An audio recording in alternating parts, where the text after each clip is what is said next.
चला मग फायनली निघालो आता महाकालच्या दर्शनाला. सकाळी उठून मस्तपैकी आंघोळ केली आणि चांगले चांगले कपडे घातले. सगळेजण तर एकदम खतरनाक मध्ये रेडी झाले होते. म्हणलं जाता जाता प्रसाद पण घेऊन जावा. मस्तपैकी सगळ्यांनी थोडा थोडा प्रसाद घेतला. प्रसादासोबतच कपाळावर चंदनाचा लेप आणि महाकालाचं नाव पण लिहून घेतलं आणि मस्तपैकी मग कॉरिडॉर मधून एंट्री होती. मग मस्तपैकी कॉरिडॉर मधून एंट्री मारली आणि मंदिराच्या दिशेने निघालो होतो. रात्रीपेक्षा तर सकाळीच कॉरिडॉर भारी दिसत होतं, म्हणून मग केलं मग पोरींना व्हिडिओ चालू. म्हणलं त्यांच्या नादानं आपण पण 2-3 व्हिडिओ काढून घ्यावं.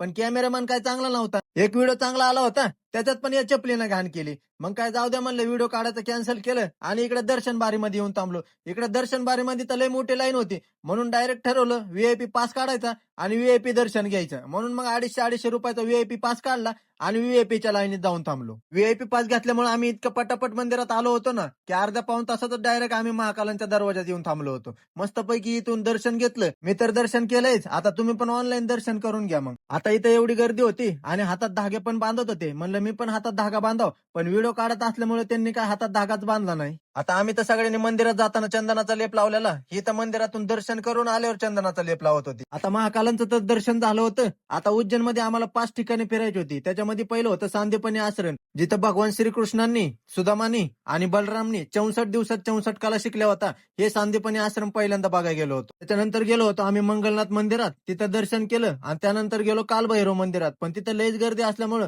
बाहेरूनच दर्शन घेतलं आणि पुढे गेलो डायरेक्ट स्थिरमन गणपतीच्या मंदिरात. मस्तपैकी गणपती बाप्पाचं दर्शन घेतलं. गणपती बाप्पाच्या मंदिराच्या शेजारी गडकालिका माताचं मंदिर होतं, मातेचं बी दर्शन घेतलं आणि डायरेक्ट घरी आलो. आता उज्जैन मध्ये आलोयच तर म्हणलं भांग पण एकदा ट्राय करून बघावं, म्हणून मस्तपैकी रात्री भांग प्यायला गेलो होतो. मला वाटलं नव्हतं की ते भांग प्यायल्याच्या नंतर एवढी घाण रिॲक्शन येईल. जर तुम्ही पण ट्राय करत असाल तर काळजीपूर्वक ट्राय करा.